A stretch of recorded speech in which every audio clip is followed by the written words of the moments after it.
अगर तुम्हें भी चीज़ें रिवाइज़ करने में दिक्कत होती है और वो बड़े-बड़े नोट्स खोलते ही ऐसा लगता है कि बंद कर दूँ, तो तुम बिल्कुल सही जगह आए हो because welcome back to my channel. I am Siya and I am 11th grader PCM. तो अपनी प्रीवियस वीडियो में मैंने बात की थी 1 वीक स्टडी चैलेंज की फॉर दोज़ जो प्रोक्रेस्टिनेट करते रहते हैं, जिन्हें पढ़ने की कोई डायरेक्शन नहीं मिल रही है।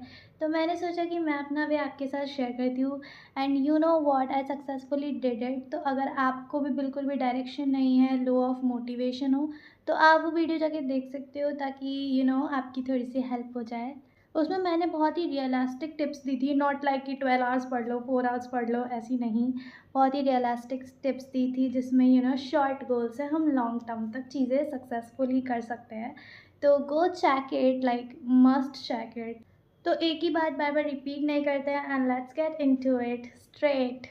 तो आज इस वीडियो में मैं लाई हूँ एक प्रॉब्लम का एक सल्यूशन, विच इज़ चीज़ें याद नहीं रहती तो फिर ऐसा लगता है कि पढ़ने का क्या फ़ायदा हुआ जब मुझे कुछ याद ही नहीं है।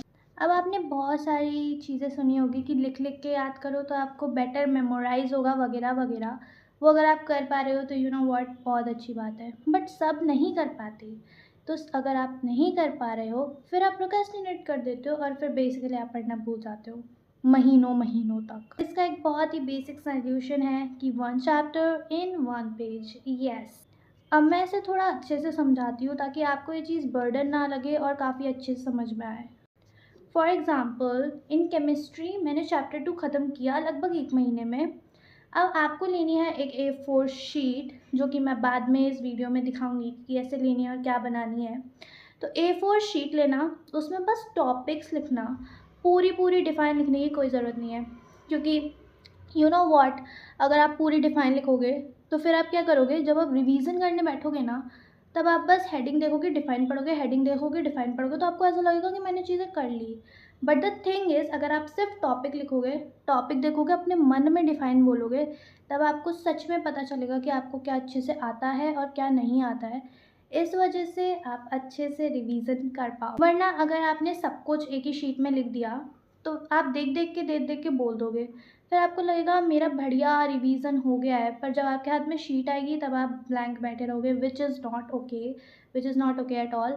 तो सिर्फ हेडिंग लिखना, मेरी बात सुनो, सिर्फ हेडिंग ही लिखना। दूसरी चीज़, केमिस्ट्री के सेकेंड चैप्टर में बहुत सारे नहीं बट हाँ फॉर्मूलेस है। तो फॉर्मूलेस पूरे पूरे लिखना। कैसे लिखना, हेडिंग डालना फार्मूला ऑफ दिस नहीं, जैसे हेडिंग डालना, उसके नीचे उसका फार्मूला लिखना।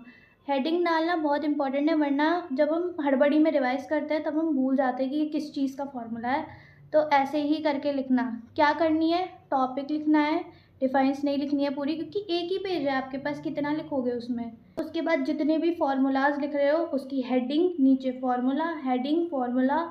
जो आपको बहुत इंपॉर्टेंट चीज़ें लग रही है हाईलाइट करना, जितना अट्रैक्टिव हो सके, जो आपको पढ़ने के लिए मजबूर कर दे कि यार इतनी सुंदर चीज़ पढ़ूँ मैं, तो उतना सुंदर ही बनाना है जितना आपको मजबूर कर दे। अगर आपके पास टाइम ज़्यादा है नहीं और आपको टाइम ज़्यादा ख़राब नहीं करना है तो बेसिक सा बना लेना, पर आपको वो पढ़ना है, इस तरीके से बनाना। और एक बहुत ही ज़्यादा इम्पॉर्टेंट चीज़, अपना 1 पेज खुद ही बनाना, क्योंकि at the end of the day ना, हमको ही पता होता है कि हमारे लिए क्या इम्पोर्टेंट है लिखना, हम क्या लास्ट टाइम पे भूल सकते हैं, हमें वो ज़रूर मेंशन करना है। तो ये चीज़ हम ही जानते हैं, और जो हम दूसरों की से बनाएंगे वो अपने पर्सपेक्टिव से लिखेंगे। आप जो अपना बनाएंगे वो आप अपने पर्सपेक्टिव से लिखेंगे। फॉर एग्ज़ाम्पल, दूसरों की शीट आपने छाप ली, ठीक है, देखा, लिखा, पर जब लास्ट में आप रिवाइज करने जाओगे तो आपको पता ही नहीं है कौन सी चीज़ कहाँ लिखी है, क्योंकि आपने तो बस देख के लिखा है। पर जब आपने खुद बनाया है, आपको पता है ये चीज़ आपने सेपरेटली यहाँ रखी है ताकि आपको वो चीज़ पढ़नी है। ये इन्फॉर्मेशन आप लास्ट टाइम पे भूल जाओगे तो ये आपने मेंशन करी है। तो अपनी शीट खुद बनानी is very important and this is very important tip, please ध्यान रखना।